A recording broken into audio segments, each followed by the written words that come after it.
Salut à tous, je suis super contente de vous retrouver aujourd'hui pour vous filmer le book haul. Alors, je devrais être actuellement en train de travailler parce que j'ai une dissertation à rendre pour demain et une pour jeudi. Mais je me suis dit qu'avant de me lancer dans... Il y a le chat qui vient me faire coucou. Avant de me lancer dedans, comme j'ai vraiment le book haul en tête et toutes les autres vidéos, je me suis dit que j'allais vite fait en filmer au moins une, voire deux, voire trois si vraiment... Le chat s'incruste carrément. Et voilà, parce que sinon je pense qu'en fait je vais y penser tout le temps et que je vais m'arrêter en plein milieu du travail dans l'après-midi pour le filmer. Donc je me suis dit autant que je le fasse avant, comme ça au moins je ne l'aurai pas en tête tout l'après-midi, ça ne va pas me prendre mon après-midi et ça va pas me saouler, donc je me dis voilà. Oui, j'essaie de me trouver des excuses bidons pour ne pas travailler et filmer une vidéo à la place. Et alors, hein, chacun ses problèmes dans la vie. Donc j'ai quelques livres à vous présenter aujourd'hui, je pense que je vais parler un petit peu de certains parce qu'il y en a où j'ai des choses à vous dire un petit peu autour du livre. De toute façon, vous me connaissez, vous savez que je parle beaucoup pour ne rien dire. Voilà, et donc j'ai 3 livres qu'on m'a prêté à vous présenter, un service presse, après c'est que des achats lambda, on va dire, de mois à mois, quoi.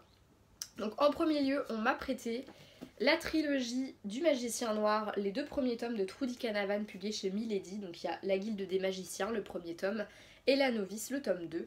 Alors on m'avait déjà prêté le premier tome, mais comme l'ami qui me l'avait prêté devait le prêter à quelqu'un d'autre, que moi je pouvais pas le lire à ce moment-là, il les avait repris, enfin il l'avait repris, et du coup là il m'a reprêté les deux. Donc c'est de la fantasy. Le gros problème avec la fantasy, c'est que j'ai du mal à me lancer dans ce type de lecture. C'est un peu... c'est dur de me lancer en fait, c'est pas les lectures vers lesquelles je vais habituellement. Après parfois je suis lancée, ça va tout seul, je sais que de la fantasy type un peu young adulte j'aime beaucoup, mais voilà, est-ce que je vais avoir le courage de me lancer et surtout est-ce que ça va me plaire au point que je lise en entier le tome 1 et que je m'attaque au plus au tome 2? Rien n'est moins sûr, donc on verra bien. Ensuite il m'a prêté, mais je l'ai déjà lu donc je ne l'ai plus, il s'agit des Ailes d'Émeraude, le tome 3, L'île des secrets d'Alexandre de Lys. Tout simplement parce que, déjà, moi je suis chez Françoisire, lui non, et du coup, il était passé par moi pour acheter le tome 2 l'année dernière. De là, moi ça m'avait donné envie en fait, en voyant rien que la couverture, parce que je m'étais un peu spoilée aussi en lisant le résumé, mais voilà, à dire vrai, je m'en rappelais plus trop quand j'avais lu le tome 1 après. Bref, toujours est-il que grâce à cet achat que j'avais fait pour lui, j'avais eu envie de découvrir la saga, il m'avait prêté les 2 premiers tomes et on attendait tous les deux le tome 3. Du coup, là, dès qu'on a vu qu'il était sorti, je l'ai acheté, enfin il l'a acheté par mon biais en gros, il l'a lu et il me l'a prêté. Du coup je l'ai lu, je lui ai rendu, mais voilà, ça faisait partie des livres dont j'avais envie de vous parler dans ce book haul puisque je vous parle tout le temps des livres qu'on me prête, voilà. Et c'était un très bon livre d'ailleurs. Ensuite on va parler donc Service Presse, donc il est sur ma liseuse et évidemment j'avais prévu que vous voyiez un peu la couverture mais je ne l'ai pas allumé en avance, voilà. Donc il s'agit de Baneseed, le tome 1 Guerre ou Paix de Fanny André et c'est des éditions MXM Bookmark. J'espère ne pas dire de bêtises parce que je vais dire exactement la même chose dans le bilan lecture et dans l'update que je vais faire à ce sujet juste après. Donc j'espère juste ne pas dire de grosses conneries parce que vous allez vous foutre de moi comme pas permis, voilà. Donc c'est une maison d'édition qui est spécialisée à la base dans la romance homosexuelle, de ce que j'ai compris, notamment homme-homme. Voilà, donc voilà. Je trouve ça très sympa d'ailleurs d'avoir des maisons d'édition qui travaillent sur le sujet, je trouve ça génial. Voilà, je connaissais pas du tout moi avant de voir en fait, c'était en gros un appel à témoins entre guillemets, ils proposaient comme ça des services presse avec, voilà, contre un avis sur Amazon, on recevait le bouquin.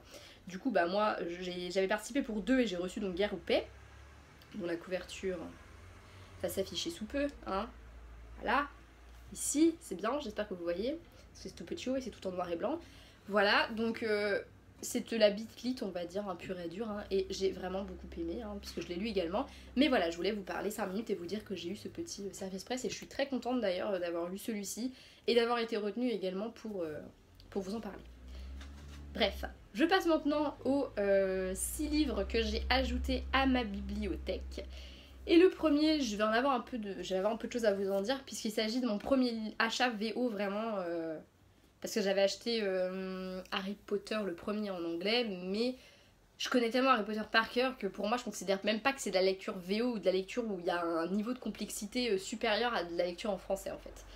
Alors que ça fait un moment que je veux vraiment me mettre à la VO pour la simple et bonne raison que des fois on attend 15 ans pour avoir une sortie en France, que des fois les couvertures VO sont 1000 fois plus jolies, que ça coûte moins cher aussi des fois, parce que là c'est exactement le cas de ce roman là, je voulais pas l'acheter parce que je trouvais qu'il était trop cher et que j'étais pas sûre que l'histoire me plaise, et je l'ai trouvé à moins cher tout simplement en anglais.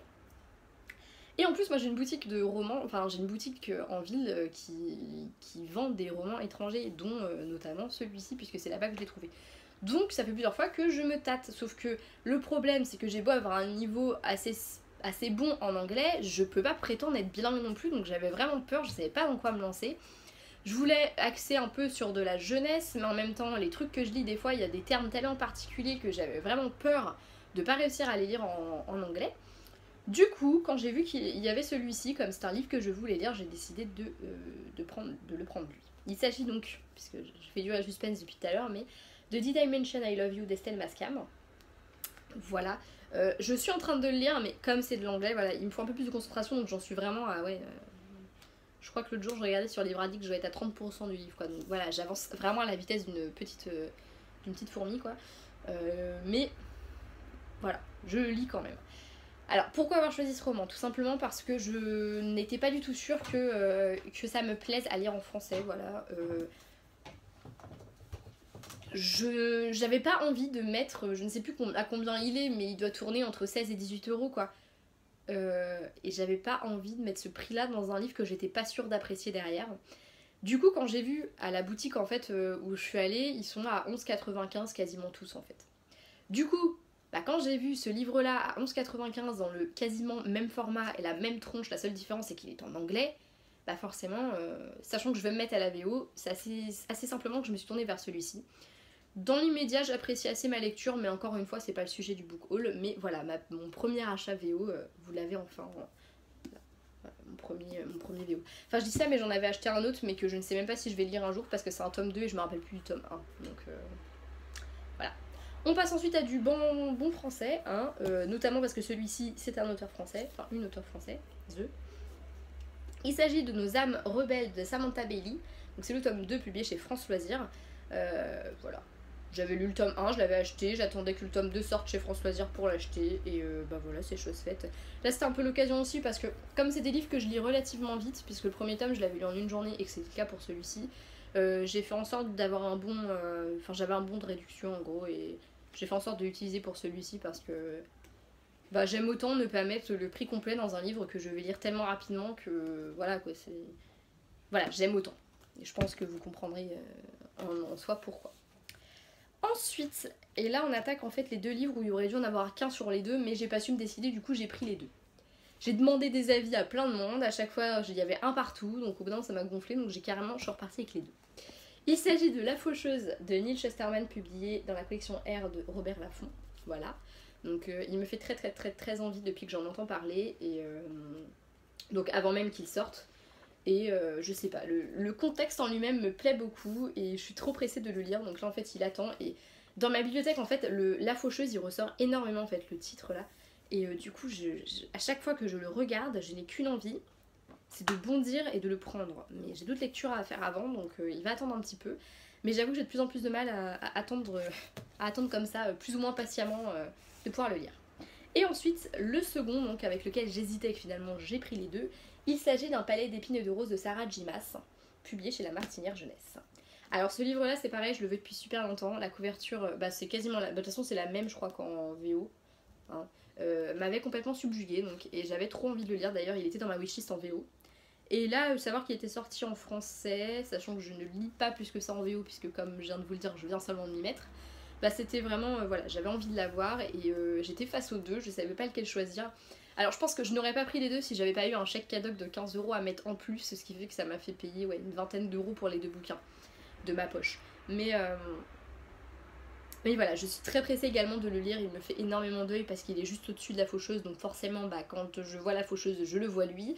Du coup j'ai envie de les lire vraiment énormément, donc je suis super pressée de m'y mettre et je pense qu'en plus comme c'est une réécriture de La Belle et la Bête, ça va me lancer et me donner très envie encore plus. Je pense que je n'ai déjà d'aller voir le film au cinéma et peut-être que je me déciderai même à y aller toute seule, hein, parce que personne ne veut y aller avec moi. Hein, voilà. Ensuite, on va terminer ce book haul assez rapidement avec les deux livres que je vais vous présenter que j'ai achetés en brocante ce coup-ci. Donc il y a Les Apparences de Gillian Flynn, publié chez le Livre de Poche. Donc celui-ci, j'avais vu le film Gone Girl avec ça doit être Ben Affleck. J'espère que je dis pas de conneries, mais je crois. Bref. Que j'avais vraiment adoré, et à partir du moment où j'ai su que c'était un livre, j'avais envie de lire le livre pour voir comment certaines scènes étaient écrites en fait, tout simplement. Donc quand je l'ai trouvé en brocante à 2 € je crois, bah, j'en ai profité, sachant qu'il est vraiment comme neuf et que bah, de toute façon je voulais l'acheter, donc d'une manière ou d'une autre j'aurais été bête de dire non quoi. Et ensuite j'ai pris l'accro du shopping à une sœur de Sophie Kinsella publiée chez Pocket, tout simplement parce que je me fais toute la collection et en fait quand je l'ai pris je n'étais même pas certaine que celui-ci je ne l'avais pas, pour la simple et bonne raison que je n'ai noté nulle part où j'avais, enfin quel tome j'avais plutôt, où j'avais, oui ça n'a aucun sens, quel tome j'avais, du coup bah là c'était un peu en mode oui bah on va tenter le coup parce que je crois que je l'ai pas mais je suis pas sûre. Voilà, donc bah maintenant j'ai quasiment tous, il doit manquer les 2 derniers sortis et encore ceux-là je suis même pas sûre que je vais les acheter parce que je pense que les premiers se suffisent à eux-mêmes. Mais voilà, donc je suis vraiment contente d'être tombée pile sur celui que j'avais pas. Et comme le premier il est comme neuf, et celui-ci en plus je l'ai acheté 50 centimes, donc j'avais pas craché dessus encore une fois. C'est pour ça aussi que je me suis dit oui bah même si tu l'as c'est pas grave, 50 centimes c'est rien. Voilà, c'est donc tout pour ce book haul. J'avais quand même pas mal de bouquins à vous présenter. J'ai pas mal parlé, je m'en excuse parce que je sais que des fois c'est très chiant d'avoir des vidéos où les gens parlent pendant 15 ans de trucs pas toujours très intéressants. Mais voilà, je tenais à vous présenter les choses dans leur ensemble, on va dire. Je vous fais des bisous et je vous dis, bah en fait techniquement à tout de suite parce que je vais sans doute tourner l'autre vidéo tout de suite, mais voilà. Bisous.